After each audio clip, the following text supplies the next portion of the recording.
هذه بلد كثير الخيرات فيه كل ثروات الزراعية والحيوانية والمعادن فكيف أكون جعان وكيف أكون عاريا وكيف أكون مرضان بدون دواء في بلدي الغنية.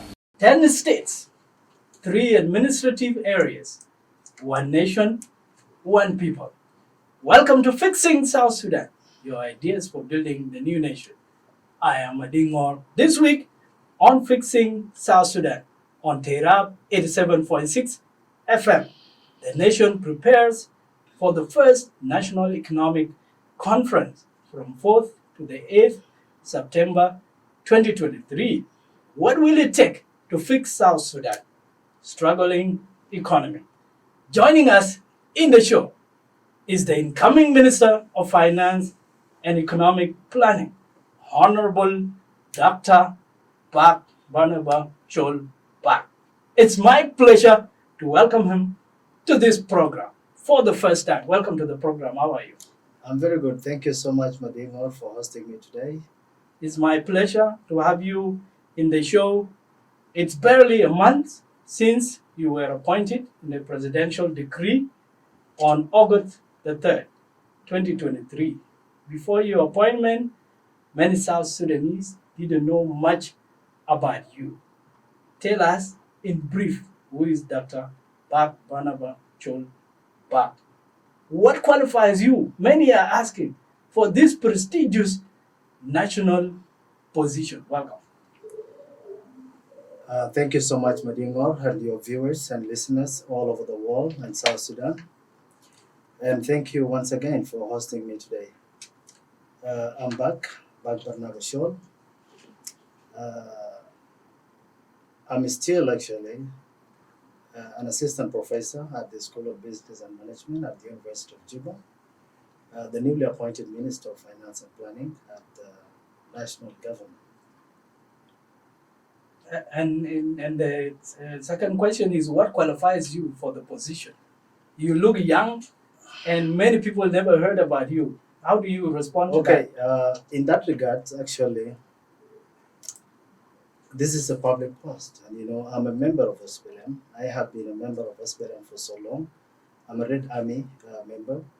I joined the movement early in 1987, and since then I have been an active member of SPLM.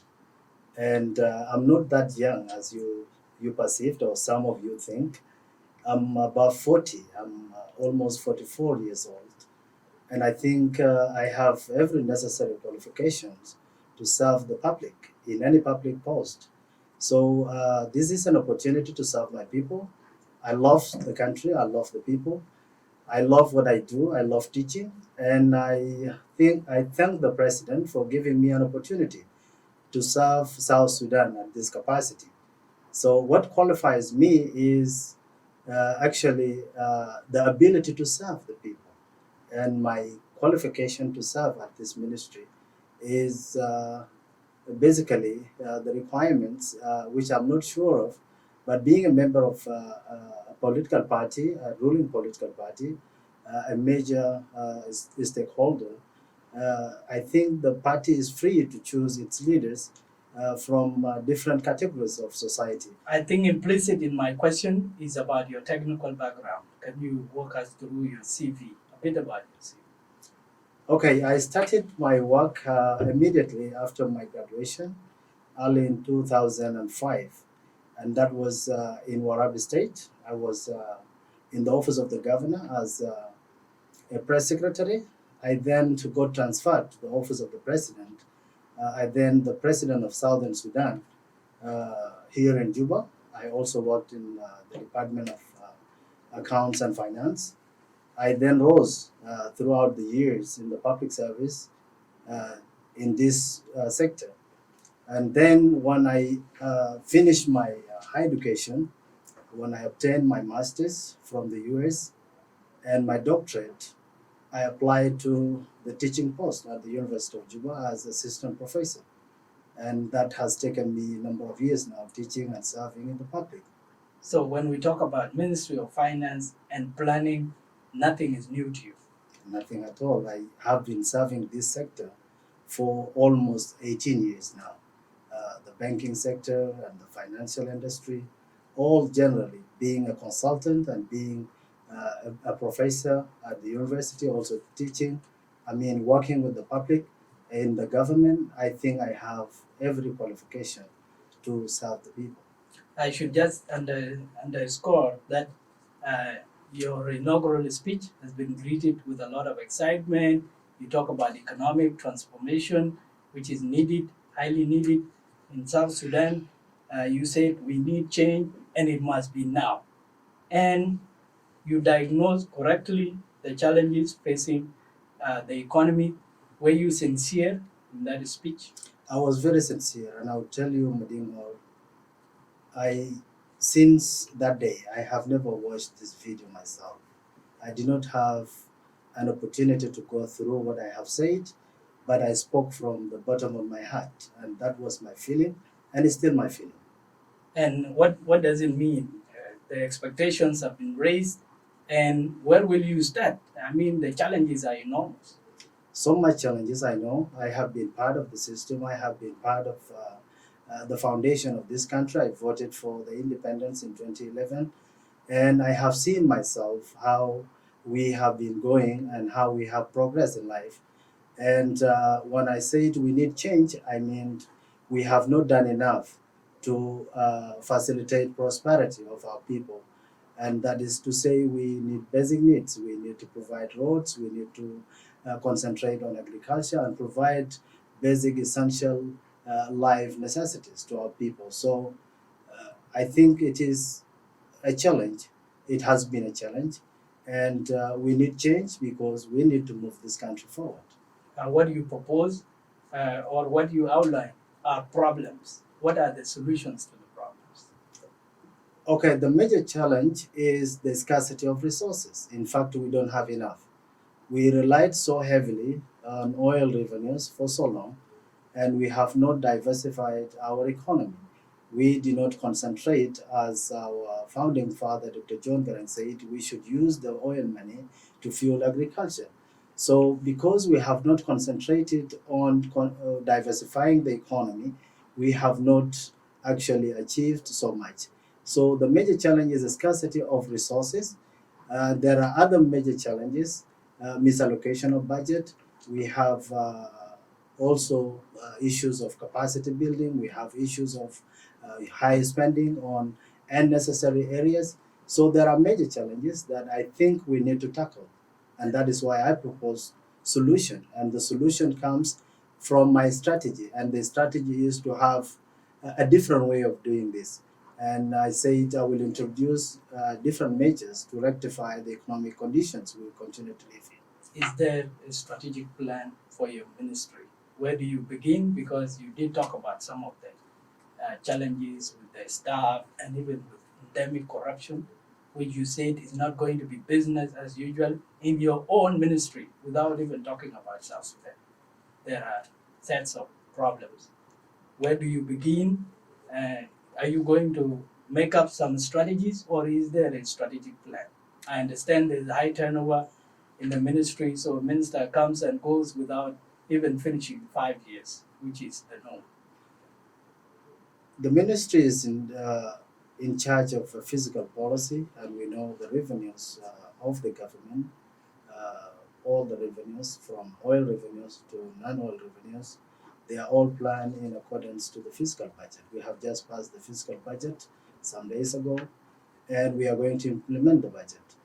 The strategies to transform the economy has been there, but has not been consistent with the high turnover of ministers. What I'm trying to introduce is an economic intervention plan to rescue the conditions we are living in now, conditions of high inflation, issues of delay of salaries, issues of financial claims that we are not even sure of if they are genuine or fake. So there are issues that are facing the ministry, and as a new leadership, I will try to fix things. As You said you spoke from the heart. And indeed, there have been outpour of support for what you said, and there are those who are saying you are actually premature in your call for radical transformation. They said you said it before you went in, and the trappings of office are different. That the reality in the office is different. Uh, what do you say to that? That is skepticism.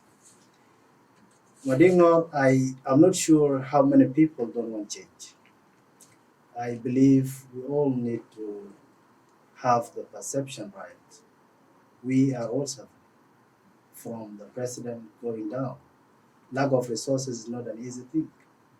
And I believe the challenges I have just mentioned goes around to everybody, and everybody can even say this.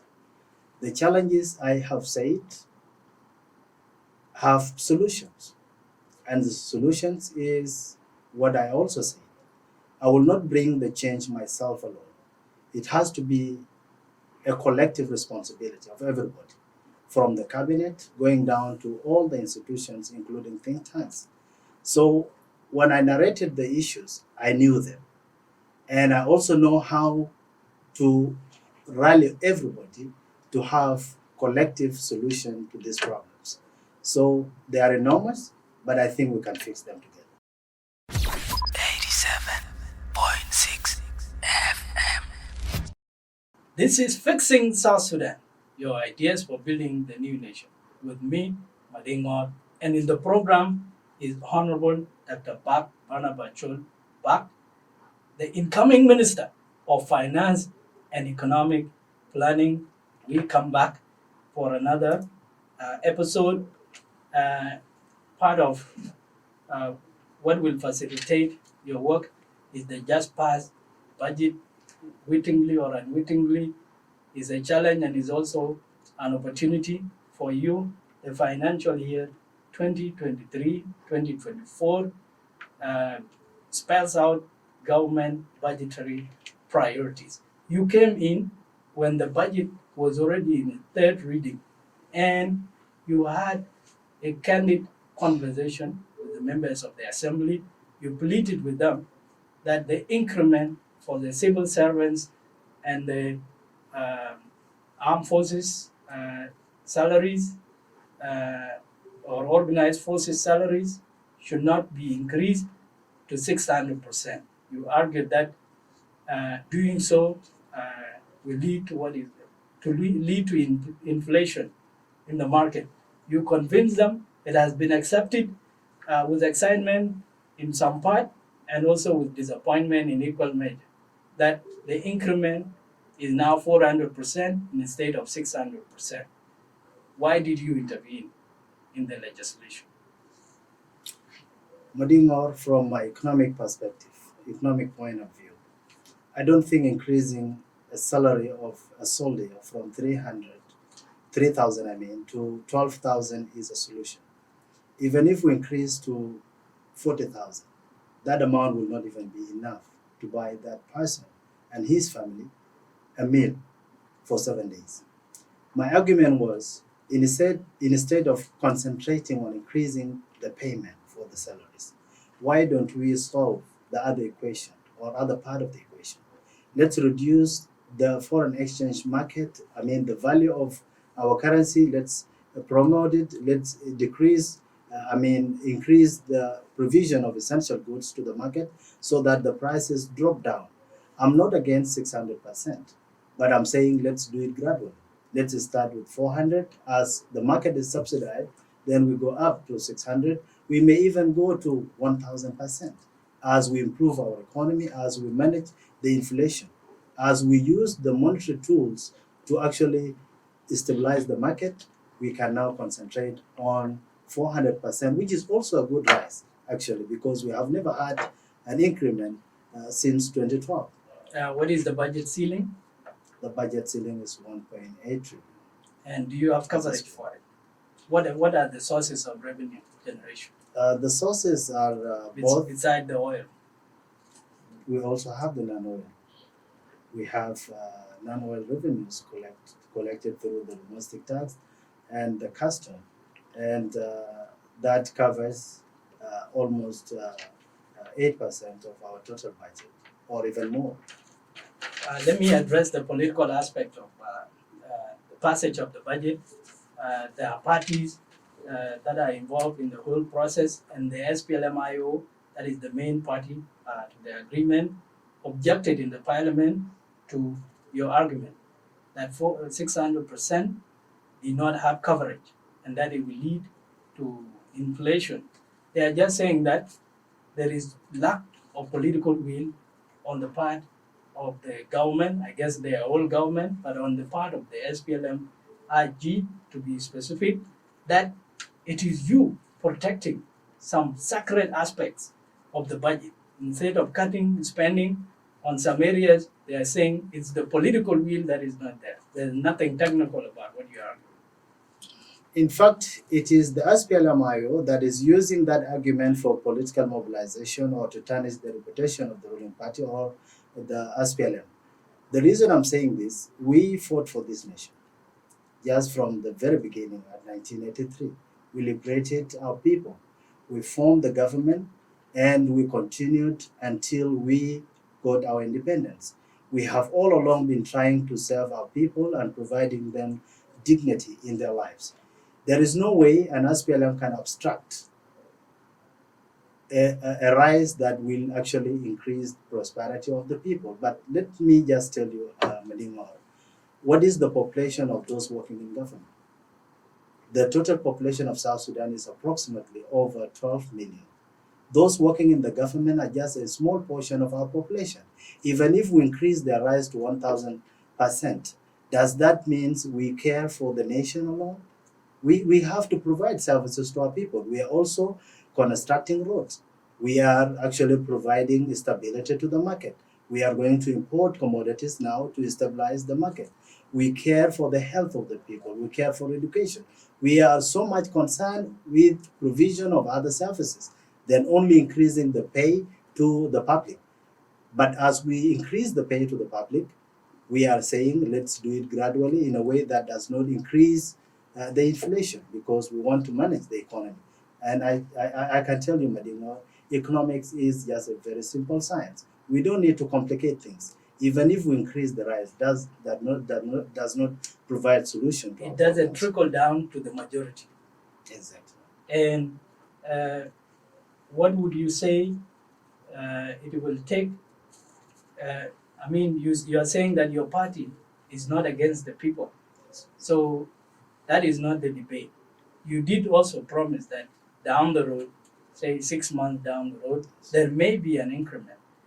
But the elephant in the room here is how you generate revenues. You talk about non-oil revenues generation. Can you talk about diversifying the economy to live from into the 21st century, as Dr. John Garang and the SPL leaders used to say?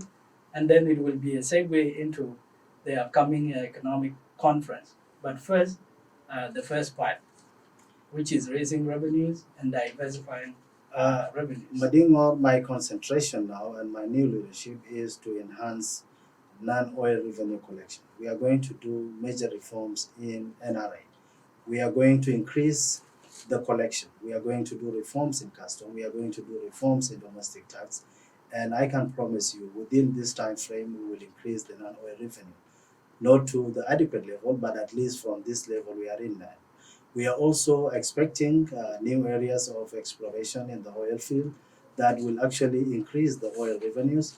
As we also invest in agriculture, I think if we invest in mining too, that will also increase our revenues.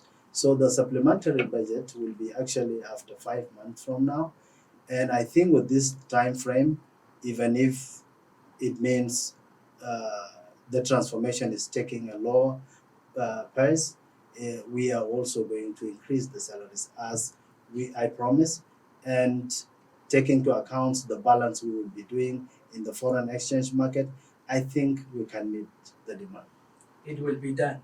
It will be done. And collection, you would agree with me, it goes so far, but expenditure matters. Where you use the money of taxpayers is important, and that has been an area that is wrought with a lot of you say, opaque deals, that the money is collected in the National Revenue Authority and it does not go into its intended, uh, say, usage.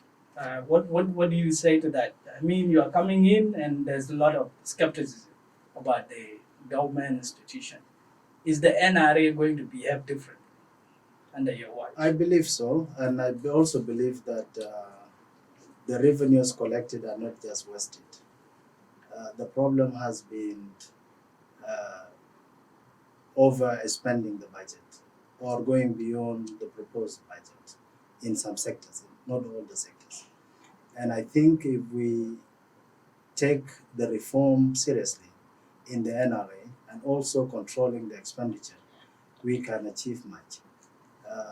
The argument that the government is wasting resources is not true. We have a budget outline and we have the ceilings. Is being misallocated?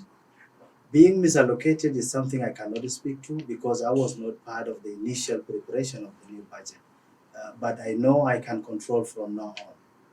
Budget discipline, is it going to happen? I mean, there are many good policies that have not been implemented. There is the public financial management reforms. The world talks about it. It's not being implemented. It's the law of the country, Public Accountability Act, and what have you. Budget discipline is not happening. So you can talk beautifully, Minister, but to change this thing is a major hurdle. The good thing is now youth are given the opportunity to have a voice and control the resources represented by me. I'm actually the co-chair of Public Financial Management Oversight Committee, along with the Ambassador of the United States. And I can tell you, we are actually implementing those policies, and I will try to actually implement those policies as the law requires. As a minister in charge of the ministry, I will have to make sure we have the budget discipline. I will also have to make sure that we spend as budgeted and control the expenditures out of the budget. The issue of the financial claims I talked about, I'm going to actually introduce a policy. We are going to not only accept all the financial claims, but we are going to have an independent authority that will do a major part: verification, validation, and even investigating all these financial claims to make sure that we are really paying a genuine claim, not just any document that you can bring to the ministry. 87.6 FM. You are on Fixing South Sudan, your ideas for building the new nation. With me, Mading Ngor, and joining us for the first time in the program is Honorable Dr. Bak Barnaba Chol, the incoming Minister of Finance and Economic Planning. He is new and promising changes. We just talk about the non-oil revenues as a way of financing the budget. There is also what they call deficit financing, borrowing, and there's a lot of exasperation from the borrowing that usually goes through dark channels. Are you going to rule it out? I think if we follow the proposed budget, the deficit is not as much as last year. And if we take to account the reform proposed by our new leadership, we will control the deficit. We are also reaching out to donors and development partners to support us, not only in filling the gap or the deficit in our budget, but also enhancing the service revenues to our people. So I think it will be done. Most of the borrowing that has been happening in the past is not even going to the parliament. Is that going to change under your watch? I can underscore that you say you think. Do you believe or do you think it can be done? I believe it will be done. And I also believe that this time around, any loan that you will propose or negotiate will pass through the due process. We will present it to the Council of Ministers. We will take it to the Parliament because this is the house of the people and they have to know how much are we borrowing from outside and for which purpose. So we will guide the process. In addition to the increment, you are saying that down the road you are going to push really hard to ensure that the 600% increment of the civil servant salaries is secured. How about payment of the little thing that is supposed to be coming? Will salaries be paid on time I can assure during you. your time? I can assure you. I'm aiming at paying salaries every end of the month, being 30th or being 29th or being the first week of a new month. I'll be paying salaries on time. Is it a behavioral issue that that is why your predecessors never paid the civil servant salaries on time, or is it a question of will? It is not a question of will or neither a behavioral issue. I think the government has issues in actually realizing or collecting taxes on time. Now, in my administration, I told you I will introduce reforms in the NRA. So I'll have to make sure the remittance from the banks to the block account is done earlier before the end of the month so that I'm able to provide the salaries on time. There will always be money. I'm Right not- now, everyone is asking themselves at central bank and even with the public, we talk about the gloomy economic outlook, and everyone is saying, I don't have money, finance, no money, central bank, no money.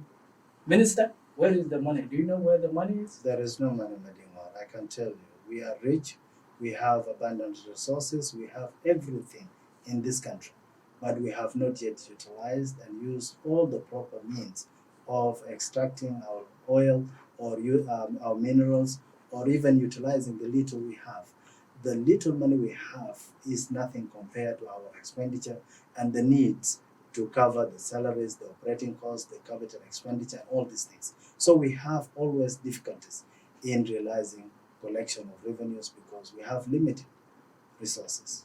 You came in amid so much euphoria of many thinking that you are going to be different, that you are going to change the game because of the way you spoke. Are you going to be different from your predecessors, from the former ministers of finances? I think I'll be different. Compare me to any other former minister. I'm the youngest. I have never been in any public position. And that tells you I come from an ordinary citizen point of view. I feel your pain. I know your problems. I want to fix these problems. So I think I'll be different because this is a political post. However, I have been a teacher for almost entire my life. So I feel the pain and I will be different. And I think I can make that difference. When you got the opportunity, you took it. And what is your motivation for aspiring to this position? Or you got it out of because you were logically following or exercising your career? What gives you the motivation to be the Minister of Finance? Where would you get strength? There are opportunities, as you said, and that is one of the things that Francis Mading talk about. In crisis, there are opportunities and there are challenges. What is your motivation? What motivates you as a person? First of all, I'm a grown-up adult South Sudanese who have been part of the struggle and the establishment of this new state. Everybody think of how we can fix this country and how we can provide services to our people. And if anybody is given a chance to serve, I think it would be an opportunity to follow the vision of putting things right, providing services, prosperity to our people. The motivation is to help the nation fix itself and fix the nation. You have been given a chance, and often is not more than a year. That has been the tradition. Does that disturb you? That somewhere, somehow, in the discharge of your mandate, you are worrying about when am I going to lose this job? In fact, I'm not worried of when I'll be relieved. In fact, I can tell you, I did not lobby for this position. I told you I'm a member of the SPLM, and SPLM knows its all cadres, wherever they are. I was called, given the position, and I was excited that I have the opportunity to serve with the people. And I also told you, I'm not that much excited because I know the challenges and I know there is no enough to cater for all the needs and all the wants of our people. So I'm not worried of when I'll be relieved because without this position, I was also thriving in life. Let's talk about liberation. Since you said you were part of the Red Army, you give me a bit of your story, your Red Army story. I actually joined in 1987 in my place in Oreal. I was trained. I carried the AK-47, as we all know, and I participated in those areas of Oreal, coming to Wow. I did not go to Panyitu or Bilfam, but then I got relief around 1983. I mean, around 1993 for studies. I was a bit underage, and Commander Marial Chuno was in our area. He decided to let the youngsters, the young children, join school. So I was relieved, and I went back to school during that time. And I did not go to Bilfam actually, but I spent over 4 years around that area of Barakazan. Why did you choose to be part of the liberation? What disturbed you that made you to participate in the liberation of the country, however young you were? In fact, my uncle was in the SPLA. We participated willingly. We were not forced into. And the reason being is, our area borders the north from the Twitch side. I'm from Apuk actually. And those Arabs would come to our area, kill people, take cattle. And I thought of defending my family and also my country. And my uncle actually opened our eyes to the reason why the SPLM was formed and why the SPLM had to fight to liberate the country. So I'm from a liberator's family, so I found myself in a position to defend the country. And to end on this note, we were talking about reaction to your appointment, and Dr. Chol wrote that my take is that all the appointments to the Ministry of Finance, Bank, and NILPET are for self-aggrandizement for the one appointed, his relatives, and of course, the people who did the homework. You are saying you did not lobby, but there are players who brought you to be where you are. And when I asked, are you going to be different from the previous ministers of finances? This is the phenomenon that you have to save yourself and save your relatives, immediate relatives, and those who did the homework in this language. I don't think there are people who actually participated in my appointment. Mading Ngor, our president, is a wise president, is a wise leader. I told you I have been in his office. I also participated in a number of financial activities, and I have contributions in regards to the monetary and fiscal policy and policy review. I think President came around my contributions in the public service. President was looking for a change in the way ministers of finance are appointed. So I believe this is a choice of the president to go down to youth and also look for capable youth in different sectors. Maybe he has done his homework around the universities, and it is, as I say, a choice of God. I did not lobby. What do I have to spend actually to get the position? But I think our president, through his own skills and knowledge on how to identify his cadres. On to my question, you are not going to be nepotistic. You are not going to favor your friends. That your Ministry of Finance will be free of those biases. I think so. I don't think I'm a myopic kind of a leader to think about my closest friends and closest family. This is a period of economic transformation and change, and I must lead by example. 87.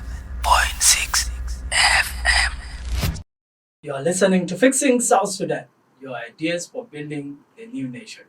I am Mading Ngor, and with us in the program is the Honorable Minister of Finance, the new Minister of Finance, that is Honorable Dr. Bak Barnaba Chol Bak. And now let's talk about his agenda, the strategies that he's going to deploy to fix South Sudan economy and in turn fix South Sudan. And when we talk about the National Economic Conference, which is supposed to take place from the 4th to the 8th of September, coming so soon. But of course, let's talk about what are the goals for the National Economic Conference. Is it something that you are originating or was it in the pipeline? It was in the pipeline. It was actually called for by the president in March this year in his opening to the parliament.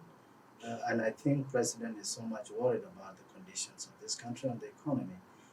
So he called and instructed the Minister of Finance to organize for this event. This will be the first of its kind, the first economic conference, and the aim is to actually rally everybody, think tanks, universities, and every expert to see into the problems of the economy and how to fix these problems. And who is coming to the NEC, the Economic Conference? Who have you invited? Who are the stakeholders? And is there what's going to be the change from it? The participants are so many worldwide and regionally. We have invited all the financial institutions, the international financial institutions. We have invited our development partners.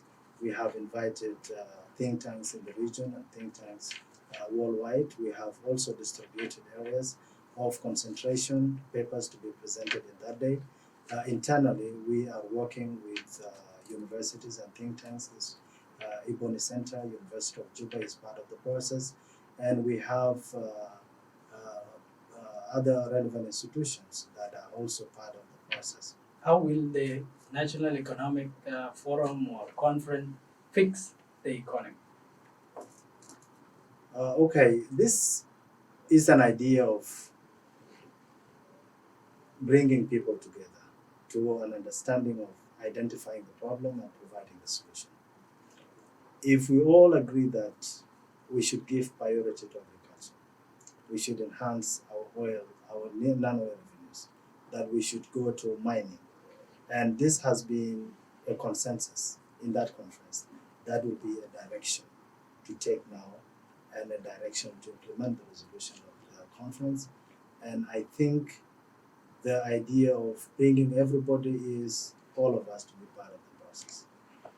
And let's broaden this discussion. The reason I asked about what it will change is not about the ideas that will be generated. The good ideas are there, the policies have been in existence, and most usually they are never implemented. Is this and people are asking, is this not a waste of time, waste of $1 million, instead of providing relief somewhere that is was affected in South Sudan? We are talking about National Economic Conference when the solutions are at hand. You don't have to invite so many experts to diagnose the problems of South Sudan.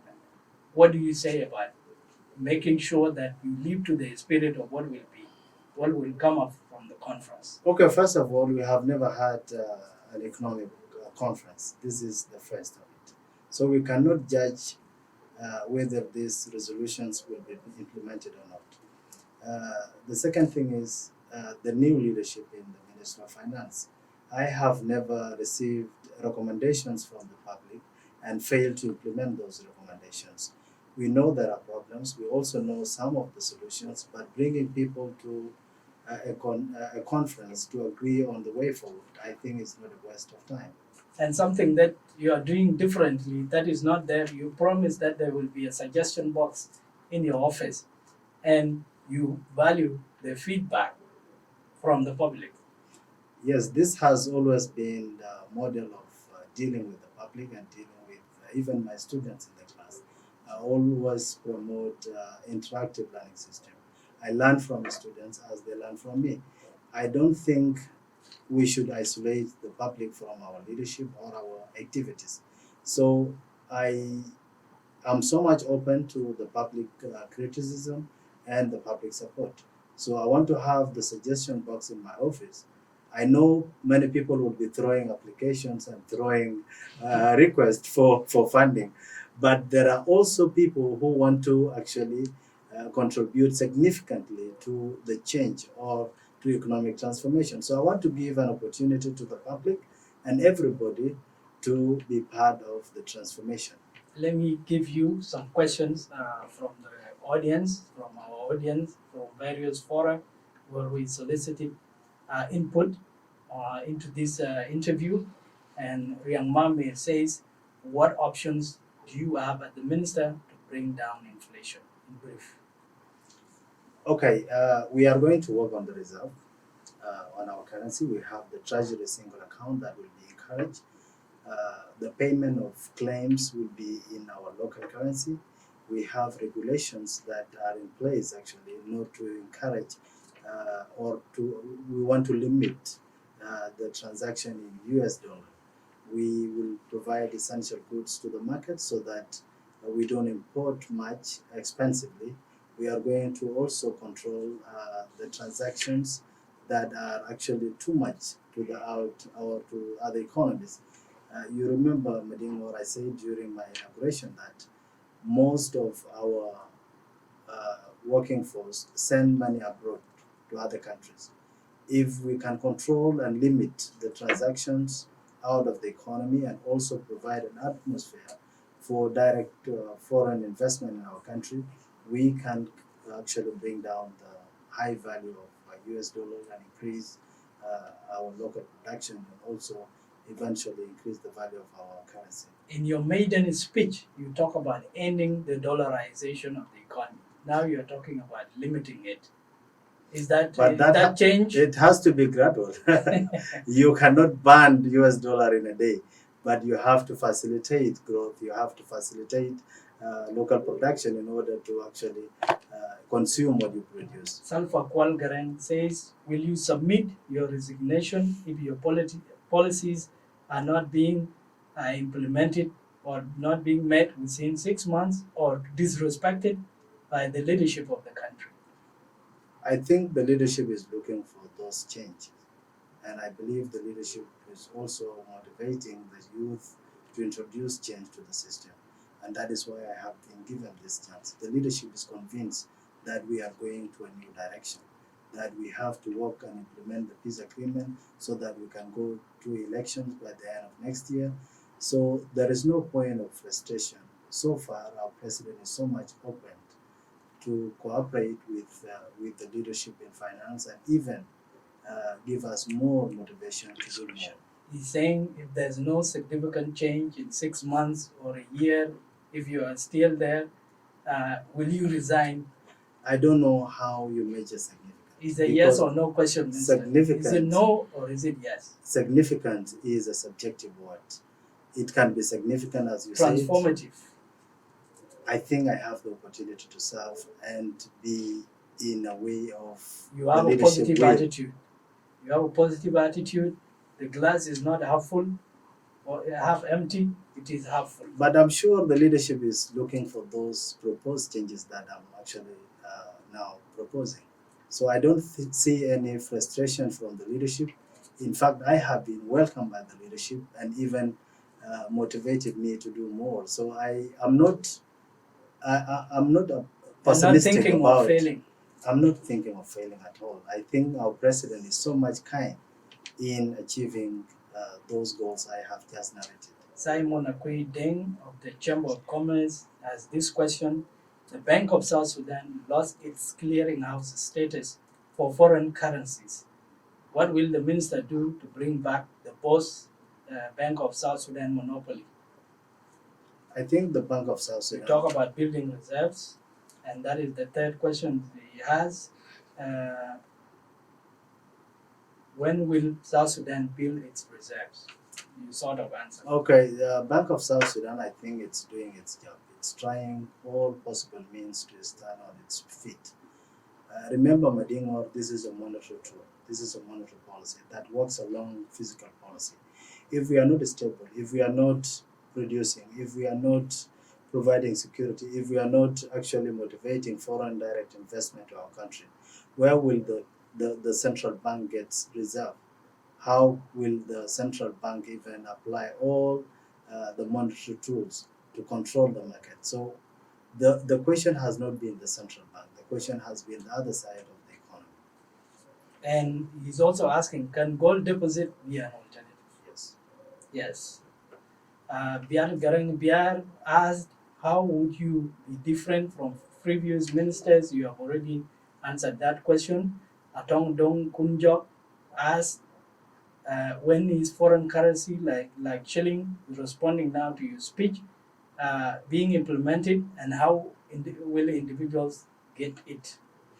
I remember we have an MOU with Bank of Kenya. We are looking forward to also sign an MOU with other countries in the neighborhood. And I believe as soon as we do these measures and negotiate with them and sign the MOUs, we will be in position to have the shillings in our bank. Engineer Dun Chole Dud asked, what are you going to do about UN agencies, NGOs, and oil companies keeping or banking the bulk of their foreign currency in foreign countries?